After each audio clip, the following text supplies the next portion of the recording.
الخير عليكم، مرحبا بكم. ان شاء الله تكونوا كامل بخير. جيتكم في الفيديو تاع نهار اليوم بارطاجي فيها معكم غرسه تاع بسبوسه. هاد البسبوسه تجي بزاف بنينه ومشربه حتى لقلبها. لو كان تشوفوا شحال سهله في التحضير تاعها نوضوا دوكا توت سويت تحضروها. الوغ دوكا بلا ما نطول عليكم ندوزو ديريكتومون طريقه التحضير. نبداو بسم الله. اول حاجه نبداو بها هي الشربات. هنا باش نسحقوا في الشربات تاعنا نسحقوا 2 كيسان تاع سكر، 2 كيسان معمرين مليح تاع السكر، ونزيدو نضيفو عليهم 4 كيسان تاع ماء. هاد الشربات نبداو نحضروها هي الاولى باش نخلوها تبرد، باسكو كي نجو نشربوا هذيك البسبوسه تاعنا لازم تكون الشربات تاعنا بارده. يا تكون البسبوسه سخونه والشربات بارده، ولا البسبوسه بارده والشربات سخونه. لو كان ديروهم في زوج سخونين راح تعجن لكم، لو كان ديروهم في زوج باردين ماش حتشربها لكم هذيك البسبوسه. الوغ هنا قلت لكم عندي 2 كيسان تاع سكر، نزيد نضيف عليهم 4 كيسان تاع ماء، ونزيدو نضيفو عليهم شريحه تاع ليمون. نخلطوا هذاك السكر مع الماء. دوك شريحه تاع الليمون تشوفوها كي نديرها باش نكهو بها هذيك الشربات تاعنا. خلطوا مليح هذاك السكر تاعكم مع الماء باش ما يقعدش محجر لكم السكر من تحت. هذيك صفت عليهم شريحه تاع ليمون ونديهم نحطوهم فوق النار. هنا كيفاش طيبوا الشربات تاعكم، تحطوها فوق النار وتقعدوا تحركوا فيها حتى يذوب لها كامل هذاك السكر. كي يذوب كامل هذاك السكر وتبدا تغلي لكم، كي تبدا تغلي مليح تخلوها تغلي 10 دقائق وتطفوا عليها النار وتكون واجده. كي تبدا تغلي لكم بهذه الطريقه اللي تشوفوا فيها قدامكم، تخلوها تغلي لمده 10 دقائق. كي تجوز عليها 10 دقائق طفوا عليها النار وتكون الشربه تاعكم واجده وتخلوها تبرد. دوكا نجو نحضروا لاباط. هنا كان عندي 3 حبات تاع ولات الدجاج، وانا هنا ولات الدجاج تاعي كنت خرجتهم على لافونس على غراهم بدرجه حراره المطبخ. دائما كي تجوا تخدموا الكاطو تاعكم لازم يكون البيض تاعكم ماشي بارد. ضفت عليه نص كاس تاع سكر. الكاس اللي تبداو تخدموا به في الاول تكملوا به كامل المقادير كما دائما نقول لكم في الفيديوهات تاعنا. الكاس اللي تفوتوا تبداو تخدموا به تكملوا تخدموا به كلش. انا كنت خدمت بكاس تاع 220 مليلتر هكذا باش تدوها بعين الاعتبار. دوكا نجي نطلع هذاك البيض تاعي نخلطو تري بيان باش تجيكم هذيك البسبوسه تاعكم خفيفه وهشه. الوغ خلطوا مليح داك البيض تاعكم حتى يميل اللون تاعو للبياض.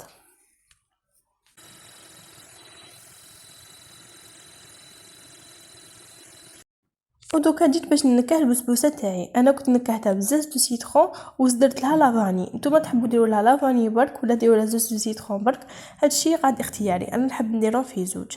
وهنايا ضفت لها قرصه صغيره تاع ملح ما تكثروش بزاف. ودوكا نجي نضيف عليهم الزيت. هنا عندي كاس غير ربع تاع زيت. نجي نبدا نضيف هذيك الزيت تاعي بالعقل ونخلط فيها بالباتور كيما نديرو في المسكوتشو. نديرو بالكميات صغار ونخلطو بالباتور حتى ندخلو كامل الكميه.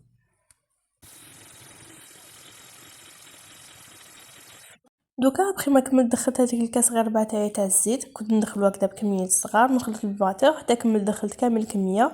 دوكا نجي نضيف عليهم كاس غير ربع تاع حليب، نفس الكميه اللي درناها زيت نزيدو نديروها حليب ونزيدو نخلطو بالباتور كل حاجه مع بعضها. دوكا بخي ما كملت دخلت كامل المكونات السائله مع بعضهم. دوكا ندخل على الباتور ونجي نبدا ندخل في المكونات الجافه غير بالفوي. دوكا سي بون ما نسحقوش هذاك الباتور. عاملك المكونات تاعي اللي كنت خلطتهم كامل كيف. هنا عندي كاس معمر مليح تاع دقيق يكون متوسط، ما يكونش رقيق وما يكونش خشين، يكون متوسط. الوغ هنا كنت نوريكم في هذاك الميلونج تاعي. هنا قلت لكم سي بون ما نزيدوش نخدموا بالباتور، نخدموا غير بالفوي كفينا. ودوكا نجو نضيفو كاس معمر مليح تاع سميد يكون متوسط، ما يكونش رقيق وما يكونش خشين، يكون موين. ندخلو هذا الكاس الاول نخلطوه هكذا بالفوي كما راكم تشوفوا قدامكم. كاين الناس اللي يحبوا يديروا البسبوسه تاعهم بسميد رطب، مي انا ننصحكم ديروها بسميد متوسط تجيكم خير. انا قلت لكم هنايا نديروا كاس ونص تاع سميد متوسط. كنت درت الكاس الاول شتو عمر مليح انا وريته لكم قدامكم. ودوكا نزيد نجي ندير نص كاس. الكاس اللي درنا به في الاول نزيدو نديرو به دوكا نص كاس واحد اخر. قلت لكم انا هنا كنت استعملت سميد متوسط، انا كنت استعملت سميد ماما. جاتني مليحه هاد البسبوسه، ما جات خشينه بزاف ما جات رقيقه بزاف، جات كيما يحب الخاطر. الوغ نخلطو مليح هداك السميد تاعنا هكذا بالفوي. دوكا ابخي ما درت هداك الكاس ونص تاع السميد نجي نضيف عليهم 2 مغارف معمرين مليح تاع فرينه. شفتوهم كيفاش عمرتهم تخي بيان هادوك 2 مغارف تاع الفرينه هكذا. ونزيد المغرفه الثانيه نغرب هذيك الفرينه تاعي. ودوكا نزيد نجي نضيف عليهم 2 مغارف نواه كوكو معمرين مليح. وهنا بالنسبه للناس اللي ما تحبش تاكل نواه كوكو تقدر هاد 2 مغارف نواة كوكو تعوضهم بالسميد. انا كنت داز 2 كيسان ونص سميد، هي زيد لهم 2 مغارف تانيتك تاع السميد تعوض في بلاصتهم هاد نواة كوكو. هادي للناس اللي ما تحبش نواة كوكو، مي نواة كوكو هادي حتى تعطيها واحد البنه ما شاء الله في البسبوسه تاعكم. الوغ الناس اللي يحبوها ننصحهم انهم يديروا هاد 2 مغارف تاع نواة كوكو. وان توكا ما يجوش يبانوا بزاف بزاف بزاف، مي يعطوها غو سبيسيال. ودوكا نزيدو نضيفو عليهم 2 باكي تاع لا لوفور شيميك. انا هنا زدتهم مع هذيك الفرينه ونواه كوكو. هكذا كنت درت كامل مكونات الجافه تاعي. دوكا ما بقى لي غير نخلطهم مليح بالفوبي هكذا كيما راك تشوفوا قدامكم. ندخلوا مليح هذيك الفرينه والسميد هذيك نواه كوكو، نخلطوهم تري بيان حتى نشوفوا باللي الميلانج تاعنا تمزجنا مليح مع بعضها. راكو شفتوا بعينيكم شحال سهله طريقه التحضير تاع هاد البسبوسه. فريمون ما تديش منكم 20 دقيقه نتوما تكونوا حضرتوها، وما يبقى لكم غير تدخلوها للفوق وراهي طيب في غرضها. تما ماهيش حتعبكم كامل ولا تديلكم بزاف وقت. دوكا نغطوها نخلوها حوالي 5 دقائق ونعاودو نرجعوا ليها. بعد ما غطيت لاباط تاعي وخليتها 5 دقائق، هنا جبت البلاطو اللي حنديرها فيه. هاد البلاطو تاعي نديرلو كميه صغيره تاع زيت باش ناسوري بلي هذيك البسبوسه تاعي ماش حتلصق لي في هذا البلاطو. وعلاش نخلوها 5 دقائق؟ باش نشوفوا لا تيكستور تاعها كي نجو نعاودو نطلعوا عليها. اذا صبناها بلي مازال خفيفه بزاف نقدروا نزيدو نضيفوا لها شويه تاع سميد. فهاداك 5 دقائق حتشوفوا اسكو السميد تاعكم شرب وجدت لكم روحها بيان ولا مازالها طريه بزاف. اون توكا جينيرالمون حتسيبوها قيس قيس، ماكش حتسيبوها ناقصه. انا رحت جيت ليها صتها قيس قيس. دوكا ندهنو تري بيان داك المول تاعنا بالبانسو، نمشو الزيت تاعنا على كامل الاوجه تاعو ونجو فوق هذيك الزيت نديرولو شويه تاع السميد اللي كنا خدمنا به هذه البسبوسه، نديرولو هكذا شويه من الفوقه. ودوكا نجيبو هذيك لاباط تاعنا ونفرغوها في هذاك لو مول اللي كنا درنا له شويه تاع زيت وشويه تاع سميد، ونجو نفرغو فيه هذا الميلانج تاعنا. هنايا راح جبت سباتول باش نهبط كامل هذيك لاباط تاعي تري بيان من هذاك الغيسيبيون ونخلي فيها والو، نمسحوها مليح مليح نهبطو كامل الكميه تاعنا. ودوكا بعد ما كملت هبط كامل الكميه تاع لاباط تاعي نجي نمشيها بالتساوي على هذاك لو بلاطو باش ما تجيناش جهه طالعه وجهه هابطه، جينا موزعه كامل بنفس الكميات. هنا بعد ما كملت وزعتها كامل نحيت كامل هذيك لاباط اللي كانت لاصقت لي في يدي. وهنا قبل ما نلحقوا لهذه المرحله كي تجوا تخلطوا لاباط تاعكم شعلوا لو فور تاعكم على 180 درجه باش يسخن لكم مليح، باش كي تدخلوها الطيب يكون ديجا سخون الفور تاعكم. خبطوها شويه باش يخرجوا لنا كامل هذاك الهواء اللي راهو فيها لداخل. ودوكا نديها طيب لي في الفوق نرجعوا بعد ما طيب. هذيك البسبوسه تاعي بعد ما خرجتها من الفوق شوفوا كيفاش جاتني حميمه الله الله، وجات خفيفه كي الريشه. كان ينتقب فيها هكذا بهذاك الكوردون اللي نحسها كراف خفيفه. تقبوها هكذا باش تشرب لكم تري بيان هذيك الشربه تاعكم. كما قلت لكم قبيله لازم تكون الشربه تاعكم بارده والبسبوسه تاعكم سخونه. هنا كنت نحيت هذيك الشريحه تاع الليمون باش نجي ندير هذيك الشربه تاعي فوق هذه البسبوسه. انا البسبوسه تاعي كنت هذاك ما خرجتها من الفوق، الوغ هاد الشربه تاعي كانت بارده كنت طيبتها هي الاولى، جيت ديريكت بديت نفرغ فيها فوقها. بالنسبه لهاد الكميه تاع الشربات ديروها كامل حتجيكم سوا سوا، ما تخافوش تقولوا بالك حتجينا زياده بالك حتجينا مش مخا بزاف، نو حتجيكم قيس قيس. الوغ ديروها ما تخافوش حتشربها لكم كامل.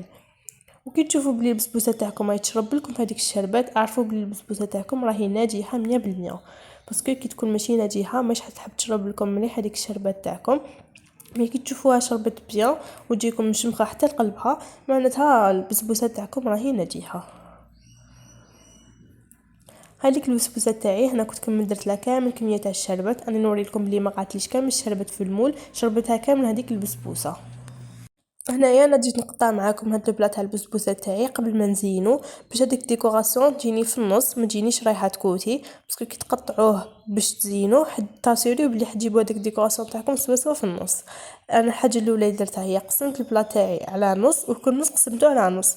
نتوما اذا تحبوا تقسموه على 5 ديروا حبات شويه صغار تقدروا تقسموهم على 5. اذا درتوا هاد المول اللي كيما تاعي هاد الحبات انا جاني شويه كبار، مي اذا حبيتوهم صغار على هكا الوغ قسموا الحبات تاعكم على 5، جو المول تاعكم قسموه على 5. انا هكذا بالعرض قسمته على 4 وبالطول قسمته على 3. هكذا نزيد نجي نقسم هاد الكوتي.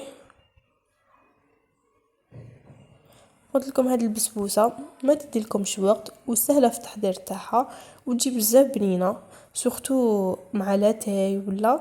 الوغ ننصحكم انكم تجربوها. ما المكونات تاعها متوفرين في كل بيت، شويه زيت وشويه بيض وشويه سميد، وهذا ما كان. انا هنا كنت حبيت نزينها بشويه تاع نوات كوكو، وزدت لها لي سوريز كونفي من الفوقه. وبالنسبه للتزيين كل وحده تحط لمستها الخاصه تاع تزيين بالشكل اللي يعجبها. ولا حبيتو تخلوها سامبل باسكو تشربوا بها غير قهوه بيناتكم، تقدروا تخليوها سامبل. هكذا ندير كميه صغيره تاع نوات كوكو ونهبطها شويه بيدي باش نجي نحط فوقها لي سوريز كونفي. بعد ما كملت درت كامل نوات كوكو من فوق حبات تاوعي، نجي ندير لهم هكذا نص حبه تاع لي سوريز كونفي، هكذا حاجه حمراء تعطي لها لون شباب لهذاك الكاطو تاعكم يولي باهي. الوغ حبيت نزينو هكذا بلي سوريز كونفي. دوكا نكمل نزين كامل هاد البلاطو تاعي بنفس الطريقه ونعاود نرجع معكم من بعدها.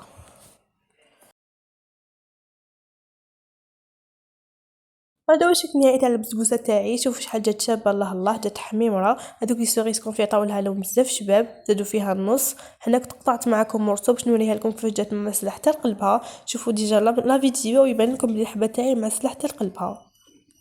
اي كوم اليوم سي لو ديرني جور في 2025، حبيت نخدموا معكم بغوصات حلوه باش ربي يحل اياماتكم ان شاء الله. ان شاء الله 2026 تدخل عليكم بالخير والبركه، ان شاء الله يكون عام خير عليكم وتلحقوا فيه الكامل واش راكم متمنيين، وكل واحده متمني حاجه ربي يلحقوا ليها ويعطي له كامل واش في قلبه. الوغ نتمنى من جميع وحده جربت هاد الوصفه تخلي لي ارائها في التعليقات، راني نقرا كامل لي كومونتير تاعكم. وجميع وحده شافت هاد الفيديو ما تبقاش عليا بجنب في الفيديو واشتراك في القناه. ودوكا نبقى لي غير نقول لكم اتهلا في وقتكم، ونتلاقى في فيديو اخر.